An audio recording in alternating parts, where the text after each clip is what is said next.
there's a huge disconnect for people around how trauma impacts their health and how this like timeline in their life around like when they were experiencing things and how and when they were getting like sick and how and when this was showing up in their body is so unrealized for people.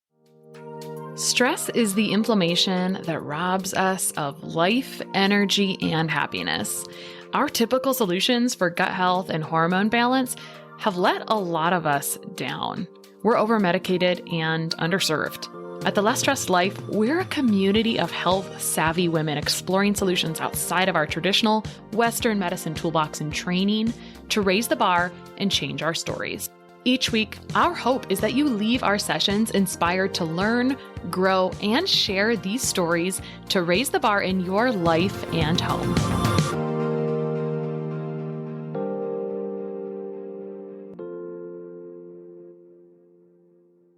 All right. Today on The Less Stressed Life, I have a dear friend, Kari Natwick, who's a registered dietitian, nutritionist, and an integrative and functional nutrition certified practitioner. So we'll talk about what that means.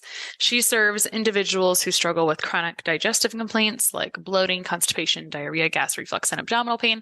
And she also serves people who are struggling with disordered eating and binge eating disorders through the incorporation of intuitive eating principles and mindfulness-based techniques. I don't think I knew this about you. Really? I don't think so. So this is good though, because what is it? Like 80% of people with disordered eating have gut issues, something like that? Pretty much. Yeah. And or like 105%. Pretty much. Yeah. There's a lot of overlap for sure. So we really agree about this, but unlike ineffective one-size-fits-all solutions that only create more fear and stress, I just love that line, that create more fear and stress. My answer to things, people are like, should I do this? I'm like, well, you should see how it's making you feel. Like there's a lot of things that just pay attention. They could be an option, but we're just going to go ahead and take them off the table because they add to your stress, which is counterintuitive to absolutely everything. So it won't really matter. It's not healing. That's right. Yeah. So she helps people develop individualized approaches that move them toward attunement and alignment in their health. So we're going to talk all about attunement. Welcome, Kari. Thank you. So good to see you, my friend. So Kari is this kind of like warm motherly figure. I mean that in this like lovely way. She's got this amazing skin. I'm always wondering what she's using. These are how I feel about Kari.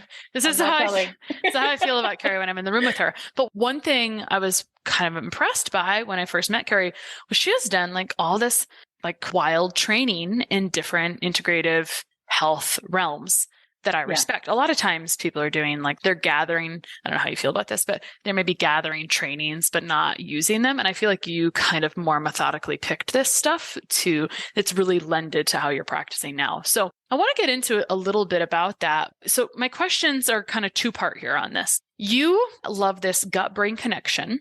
So much. So I want to know why you're really like, what spawned the interest in that and why?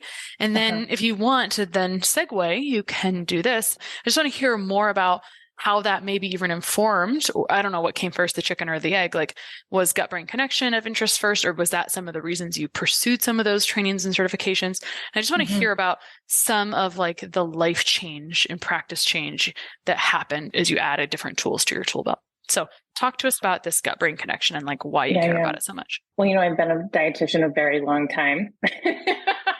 So like we're talking decades, like over 2 decades at this point, which feels really unbelievable to me.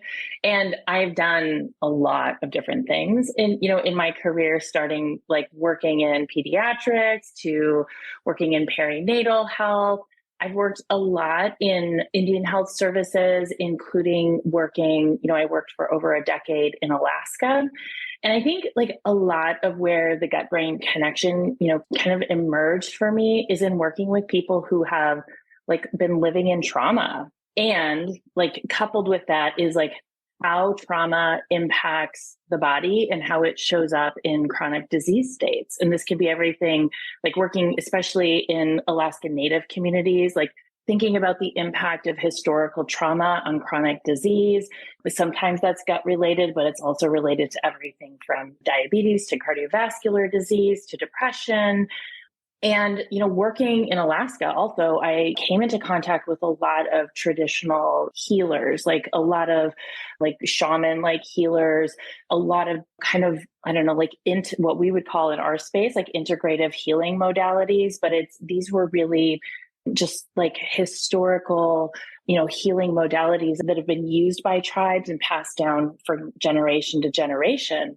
And so like getting exposed to, I think that world is where I became really interested in it. And then I think, another really pivotal moment for me was when I did a training with Dr. James Gordon at the Center for Mind Body Medicine, and just seeing what he was doing in the work of like, trauma healing for people, using a lot of really approachable healing modalities. So he has teams that go all over the world into spaces where people are experiencing trauma, and he will use like really accessible healing modalities based on these premises that, again, have been part of cultures throughout the world, which is that we all experience trauma.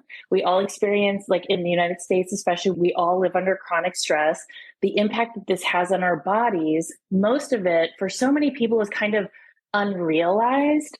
And then when it's unrealized, how it becomes embedded in our nervous systems.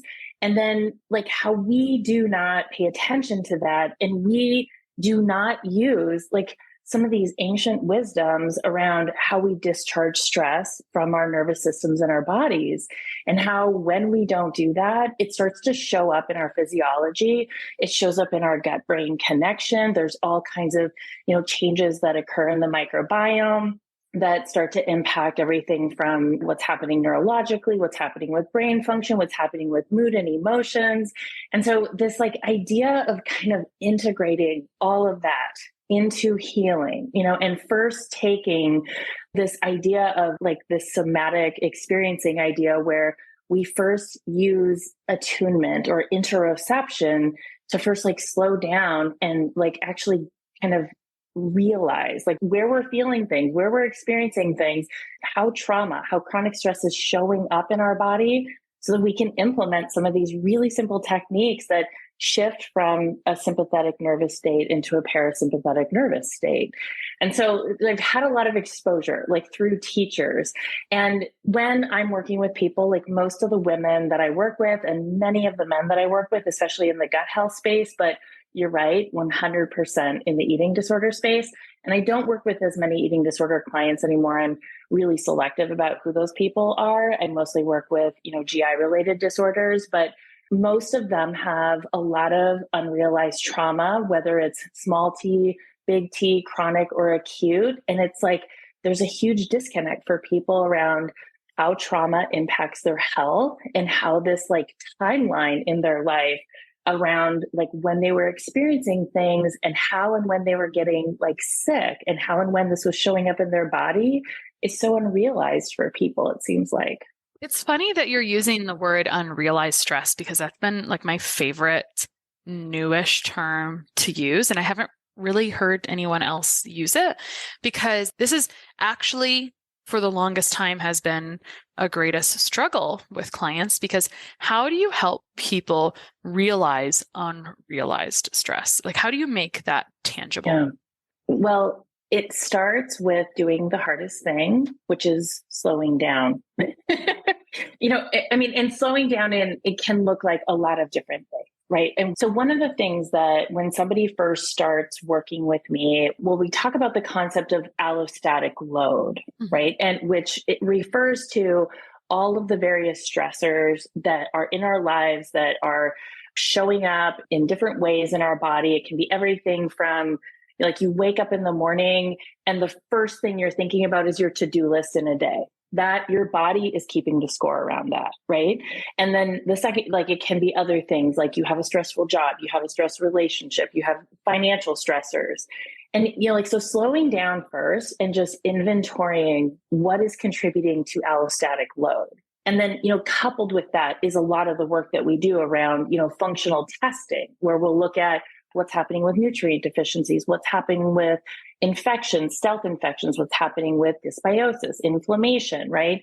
All of this is like stopping, pausing, taking inventory of everything that is happening in a person's life and contributing to allostatic load. And then from there, we're kind of like peeling back the layers. But one of the things in order to incorporate this like integration is, I usually give people assignments around taking moments to check in with themselves in the day. And this is what interoception or attunement is. And so I'll use this thing, I call it the gut brain heart check. And so it can be done, like people can do it while they're just sitting in their chair. They can stop, they can lay on the floor. I always like the idea of somebody laying on the floor and feeling really grounded and feeling really held. They can cover themselves up with a blanket. They can put on an eye mask if they really want to just kind of tune inward. And just stopping and first, like checking in with your gut. And again, because I work with a lot of people who have GI related issues, a lot of times stress, trauma, unrealized stress, allostatic load will show up there, right? So what is that feeling like? And then kind of extending that to the rest of your body. Like where do you feel tightness? Where do you feel tension? Where do you feel discomfort? Because all of that can also be representative of things like being in a freeze state, right? When you're under chronic stress and you're, engaged in your sympathetic nervous system perpetually, sometimes that also can show up as freeze. And so sometimes we'll see that like in our shoulders, we'll see that in the way that we hold our posture. Sometimes freeze shows up in our gut when it slows, like when we're just seeing the slowing of our migrating motor complex and motility in our gut. So just really having people like pause, attune, pay attention.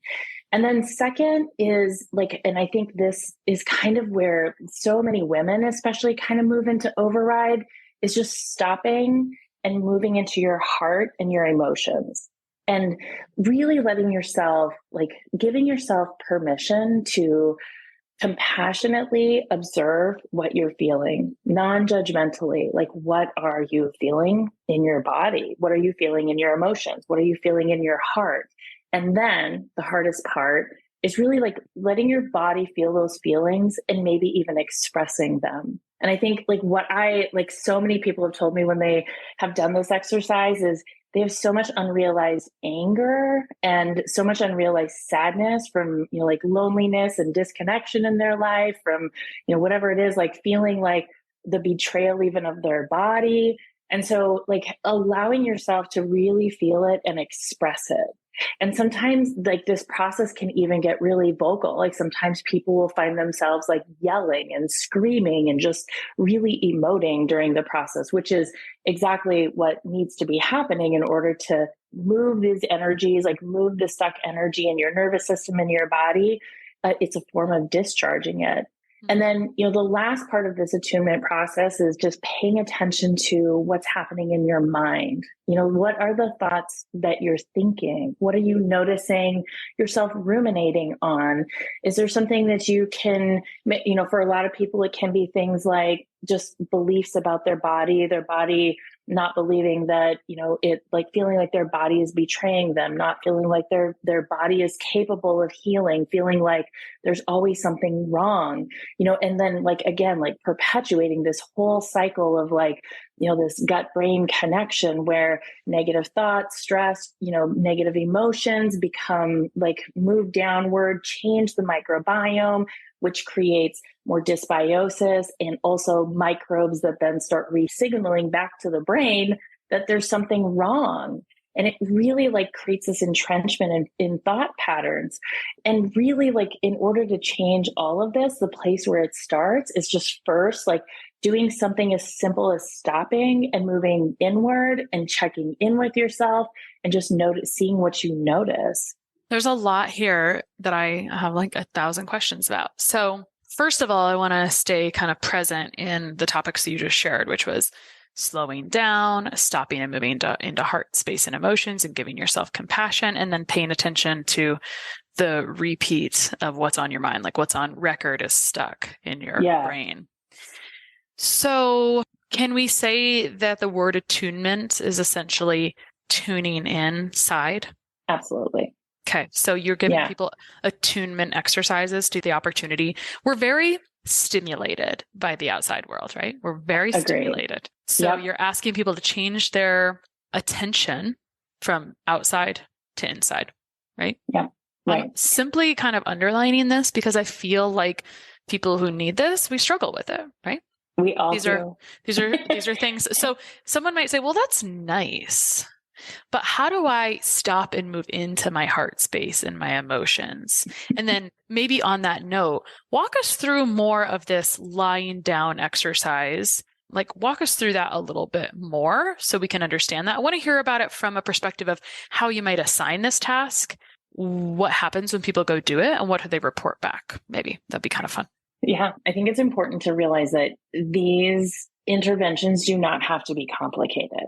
And most of what it is changing patterns, like changing patterns of behavior, changing patterns of being, changing patterns of recognition and realizing where our attention is being drawn in any given moment in any day. But and if you start to pay attention to your life and the world in that way, I think what we realize is you're absolutely right. We're all just so distracted all the time. I mean, there's a million things keeping us busy.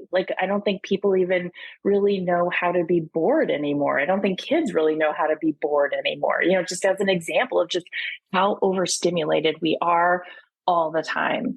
So, in assigning this task to somebody, one of the things is you just have to put it on your calendar. I mean, you really have to carve out a space and a time where you're dedicated to doing this. I think one of the times a day that elicits one of the best results is the transition time from work to home. Because that's the time when most people are especially women, are really overstimulated. They're kind of transitioning from one job to the next. And their nervous system is already on override. And they're really already in this state of total disconnect. Right. I really appreciate that, because I actually have a lot of guilt around this from the last several years. And this is why I've, in the summer, I figured out I must have an office outside of my home, or this is kind of my physical adjustment. I don't know if it's really a correction, but I think that's the thing. I was really struggling to shift from work to home, which is, I'm not bragging about it. I'm just saying well, I suck at this. So thanks for calling me out.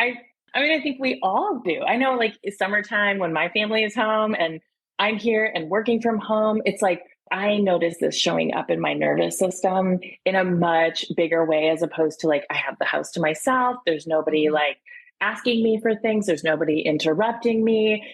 These are just little things that are happening. This is no major trauma that's happening in my life, but it really impacts my nervous system. And I think to be able to give ourselves the permission to just stop and slow down and to literally lay on the floor. And this can be lay on the floor. I think legs up the wall is also a really great way to, to implement and integrate this. Because it stimulates the vagus nerve? Yeah, you got it. It stimulates the vagus nerve, and it also supports better blood flow, especially blood flow to our brain and blood flow to our heart. Which is an issue when we're in chronic stress. We're preferentially moving that blood flow away from these organs in the center to our periphery. And so obviously things can't work well. So exactly. Keep going. No, absolutely. I mean, that's part of our whole survival mechanism, right? Is if we're truly running from a saber-toothed tiger, our body is going to protect us by shunting blood from our digestive tract into our extremities, into our heart, into our brain, so that we're more prepared to run or to fight, right? So being able to kind of stop, slow down, and move your body even into a space that I think, so sometimes this is where using a weighted blanket can even be really helpful, because it helps to engage our parasympathetic nervous system, promotes that sense and that feeling of safety in our body. Laying on the ground, so that your whole body even can feel really supported, can also kind of help us to release the sympathetic nervous system of feeling like we're in fight or flight. And then, when you lay down, the first thing you're going to do is, and this is through the work of Dr. James Gordon, he uses the term of a soft belly breath, which I really like.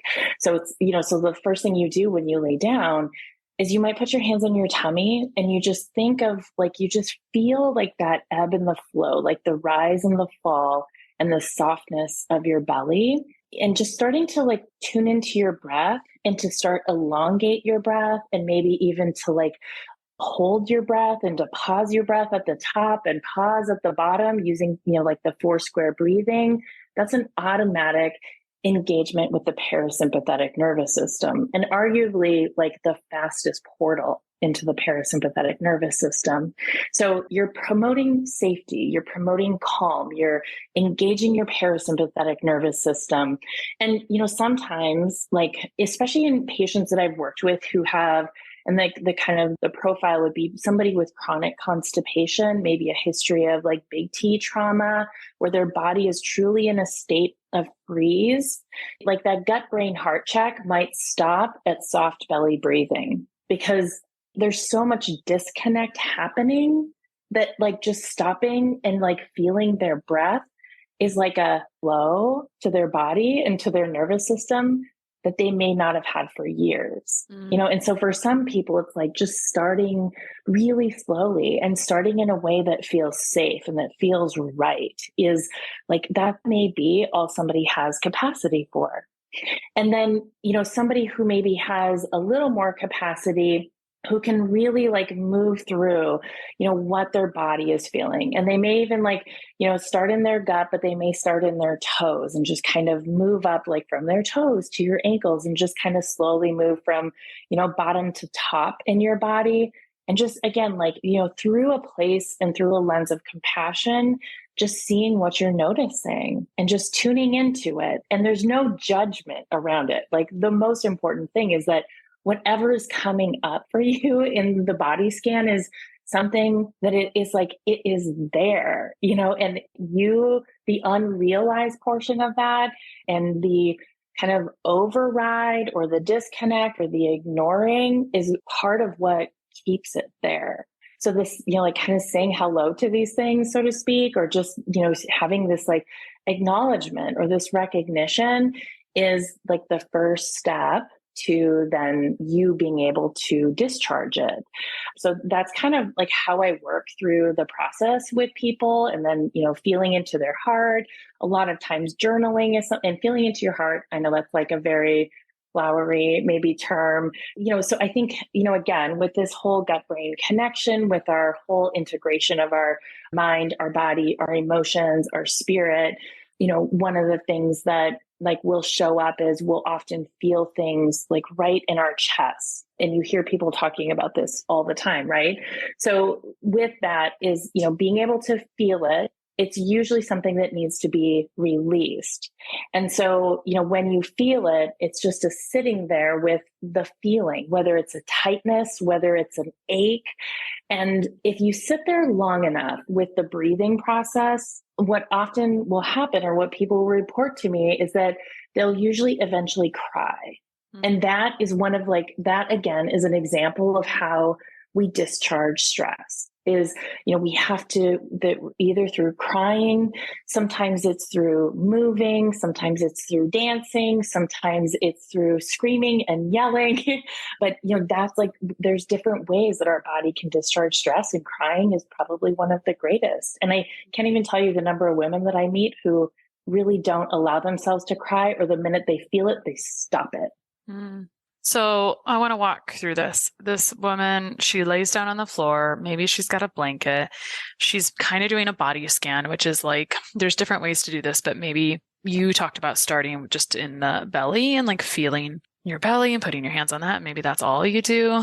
Maybe you move up to your heart. Maybe you move up to your head. So you're a kind of, I don't know if you have other instructions that you suggest people do, but a body scan is usually going through one section of the body at a time and kind of like checking in to see how do I feel in this space, right? Yeah, I think I commingled my like terms and and techniques. So gut, brain, heart check is like checking with your body, checking with your gut, and in the gut check, which is basically checking in with your body, that's when you can implement that full body scan, right? Like starting, top to bottom. And then second step, checking in with your heart, your emotions. How are you feeling?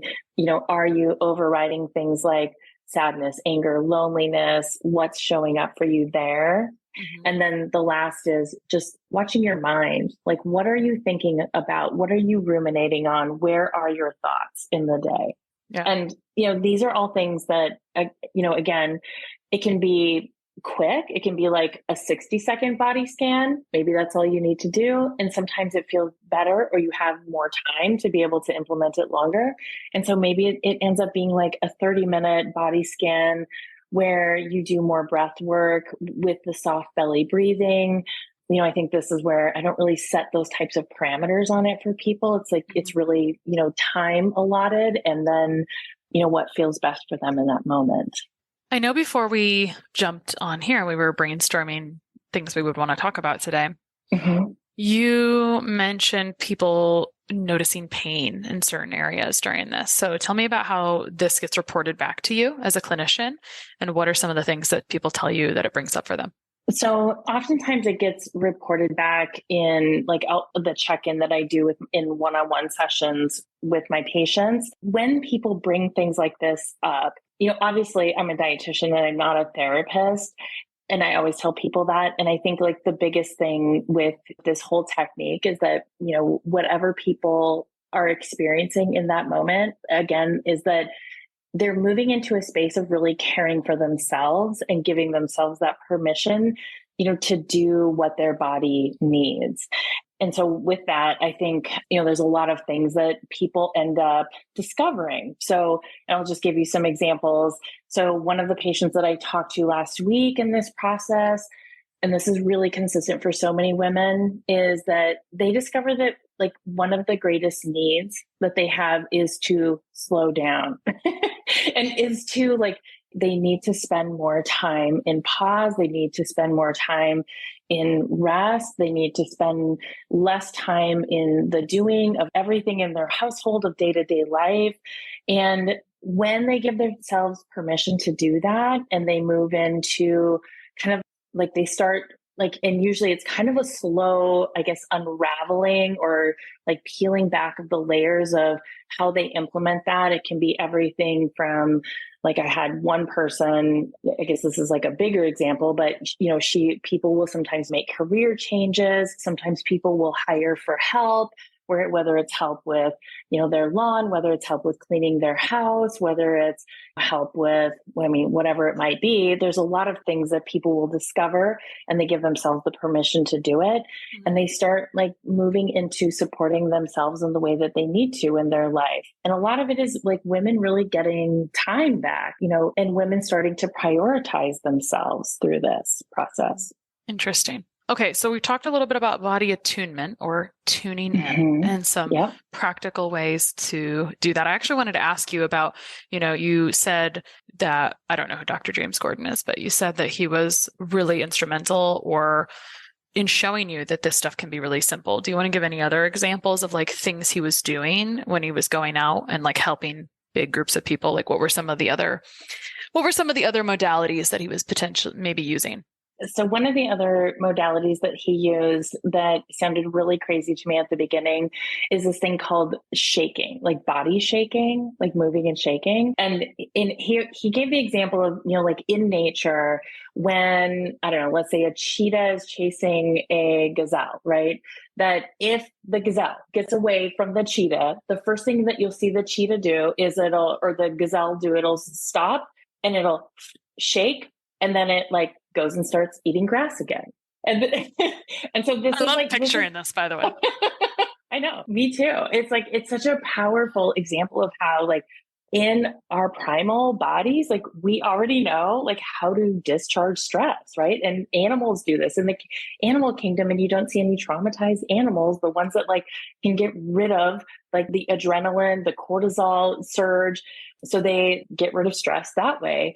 And so he uses this, and it's based on, I don't know which African tribe, but there's an African tribe who uses the concept of shaking and dancing. And so what he did while we were in this group was he put on this music with this African beat, and you just close your eyes and you just start moving your shoulders and moving your arms, shaking your hands, kind of even bouncing at your knees. And then if you want to, you can jump up and down. And he would started increasing how loud the music was. And you were just moving your body and shaking your body. And it was the most glorious moment for me, because it just I don't know, you can feel the release. You can actually feel the discharge of stress leaving your body. And so this is something I talk about with my patients is that's one of the techniques. When you come home for a stressful day, put on some music, right? Like start shaking, start singing even at the top of your lungs as a way to engage your vagus nerve. And, just you start moving your body and shaking and discharging. And if whatever feels right, again, like whatever comes up for you, whether it's like a vocalization, like like that can be a form of release, whether it's like a yelling or whether it's like like a singing or whether it's like crying that comes up, whatever it is, it's one of the ways that we can discharge stress from our bodies. Did you do this in person with him or is this online? Yeah. Oh, this sounds very fun. We can continue that conversation later. Okay. Amazing. So another thing I wanted to ask you about, I think this is another word you used in passing, and I see this a lot in the therapy world. So the word somatic, and I think you used experiencing. So tell us about a somatic experiencing. Well, I mean, soma means body. And with somatic experiencing, there's somatic experiencing, somatic therapy practitioners, where, people will actually, like either kind of use energy work or even lay hands on people. But a lot of what, like the whole concept of somatic experiencing or like moving into your body. And you do that through the interoception, which is a lot of what the gut, brain, heart check is, where you're just checking in with what your body is doing. There's also proprioception, where it's more of a relation of like how your body is and feels in space. And then there's that kinesthetic version where, like that shaking and dancing and like moving and, doing those kinds of things. I think even like moving your body, even in exercise, is an example of like a way that we can discharge stress. So again, it's like, it doesn't have to be too complicated, right? And there's people who really specialize in this stuff. And then, ultimately, like when you boil it down, it's really simple and it's really accessible to all of us. So you gave some examples of things that women discover when they go lay down, do the laying down, maybe body scanning exercise. Yeah. As people start doing some of these things in practice, is there any other things that you see as results with people? Well, I think it's important to remember that like this is not the only thing, right? Like this is like kind of one of the steps in the process of healing. And it's one of the like kind of foundational layers is the way that I kind of like to think of it in the healing process, where, this attunement piece, like, this is like that unrealized stress, the unrealized experience, even in our own body, the disconnect that occurs for so many people in their own body, without moving into that, I think the rest of the work that I do and you do as an integrative and functional practitioner is something, it's not as effective, right? So this becomes kind of the base layer, is just realizing what is happening in terms of allostatic load, realizing where we're storing stress in our body. But then, like all of the other layers of things that we do in terms of, gut healing, testing, nutritional repletion, changing somebody's even relationship with food and changing somebody's relationship with their body, beliefs about their body, on and on and on, then kind of gets built on this foundation of somebody really paying attention. Mm-hmm. And I think like it not only helps people heal, but it also helps people move through the processes of healing and the work that we do, where let's say like we change somebody's diet and they're not somebody who's used to really paying attention to what's happening in their body, or they're connecting like whatever. They think that everything that they eat is, causing symptoms in some way. And that's usually a state of like fight or flight that somebody is in. So when somebody can kind of slow down and look at the information that their body is giving them as just that, as just information, then, and it's not something where their body is betraying them, or it's not something where like, I don't know, like that their body isn't capable of healing, which I think becomes a lot of people's beliefs. But when they're paying attention, non-judgmentally, looking at the symptoms that they're experiencing as information from their body, as their body trying to communicate something to them, and their job is to really pay attention to that, it can make the healing process go so much faster, right? So that's where I think like this is starts to integrate with everything else that we do in the healing process. Yeah, I'm all about things that make things go faster. That is for sure. Okay, I feel Yep. like we covered a lot of things. You brought up body betrayal. You brought up body attunement. We talked through that. We talked about the laying down. We talked about shaking and dancing. We talked about somatic experiencing. We talked about how all of this can be a foundation. There was something you went over kind of quickly, but I think our audience would love to talk a little bit more about it before we kind of wrap up here. But you brought up a little bit, and I'm just going to ask you to kind of reiterate this or talk a little bit more about it. The changes that happen in your microbiota around thoughts, etc. Talk about the gut-brain connection literally a little bit. Yeah, absolutely. So, I think this is like we talked about kind of like the foundation of this, which is that when your body is in that fight or flight activation, that blood gets shunted to our extremities, to our brain, to our heart. And, the next, like there's lots of physiological processes that are happening during that time. One of which is that during this process, when our body is under stress, it also starts to release catecholamines, which increase cortisol. And then when that starts to occur is in our body, we actually start to recruit our immune system, which creates more inflammation, right? And so the inflammation is not only in our gut, but it's in the entirety of our body. And when we're in this state, as our cortisol starts to increase, one of the things that I don't ever really hear people talking about is that this cortisol also gets dumped into our gut, where it then gets metabolized by microbes in our gut. And then these byproducts go to our kidneys. They increase things like sodium and potassium because we're trying to, again, bring more fluid into our system, and get more blood going to our heart, to our brain, to our extremities as we're getting ready to fight or flight, right? So the next thing in this process is then cortisol can bind to glucocorticoid receptors, which then give a negative feedback signal to the gut to tell it to slow down. And then as this cortisol increases in our gut, it starts to create leakiness in our gut. And we also get this whole inflammatory cascade of inflammation through things like interleukin 6, which then communicates back to our hypothalamus that we are in a stress state.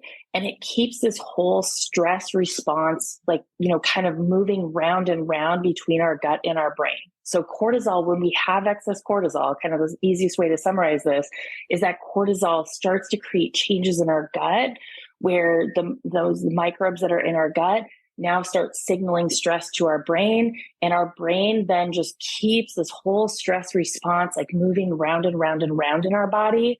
And with the changes that happen to the microbiome, where we start having more of these like opportunistic dysbiotic microbes that start growing in the stressed out state, again, it's, it just keeps this it kind of starts hijacking our entire physiology. And so like this round and round experience, like unless you really intentionally step on the brakes, become aware of it, step on the brakes and stop this whole physiological process from continuing to recur in our bodies over and over all day long, it will keep going and it will eventually lead to chronic diseases, but especially, things like dysfunction in our gut. So this is where, I think really understanding how microbes that are in our gut are connecting to our brain in so many ways, not only in keeping the stress response going, but microbes in our gut are also things that can, when we're in this stressed out state, these microbes can also, for example, they can start to promote cravings for sweets because, these carbohydrates become their main food. So they're going to, they actually start producing neurotransmitters that start to create some cravings for sweets.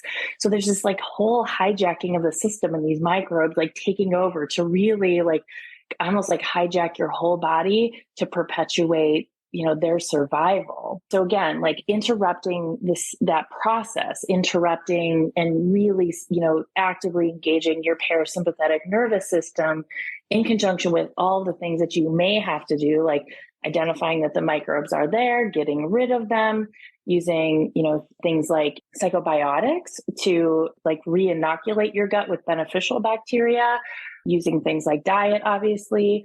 There's lots of different things that we can do to help, grow that good gut garden and grow beneficial bacteria.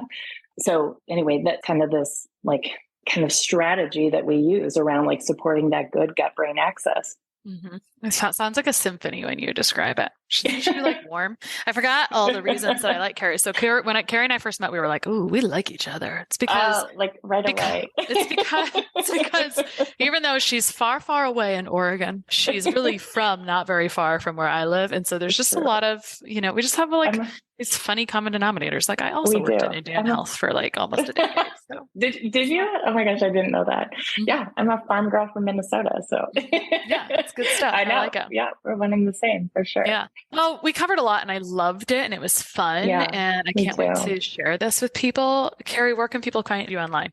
Yeah. So find me, my website is brainrd.com, and it's also my Instagram handle at gutbrainrd. And you can give me a follow there or jump on my website. There's a place where you can fill out a discovery call application if you're interested in working with me, but just follow me and keep learning.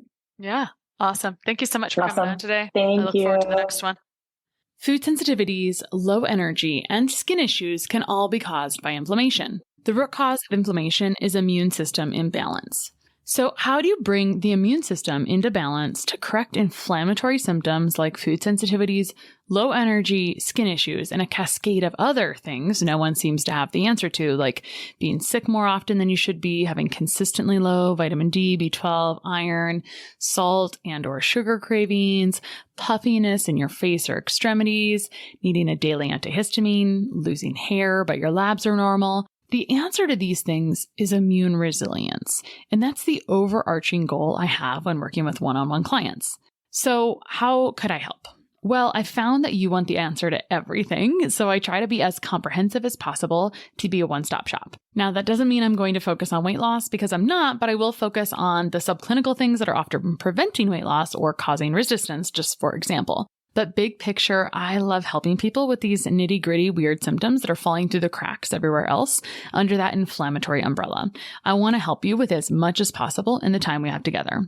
So I try to include everything I need to do that, or I'm transparent about what I don't include. So what I usually include are a couple of labs, both gut and nutrient labs. You can always add on more if you want or if it's needed, but I try to keep it streamlined and efficient to start. I also include one-on-one interpretation and step-by-step personalized protocols. We will tell you exactly what to do and what you can expect for results and timelines.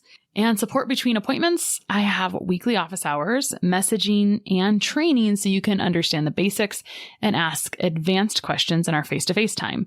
You're welcome to take as much or as little as you want. You can think of it like an all-you-can-eat buffet, but you can graze here or there as needed as you need support between appointments. And if we don't hear from you, we'll even check in to make sure things are going okay and that things aren't falling through the cracks.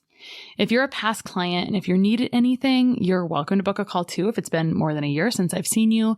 And if I need a context of anything that's going on with you right now, I am taking clients currently the last time until fall.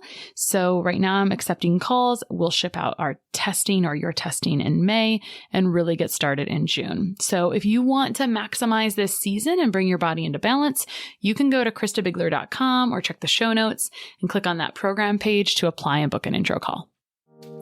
Sharing and reviewing this podcast is the best way to help us succeed with our mission to help integrate the best of East and West and empower you to raise the bar on your health story.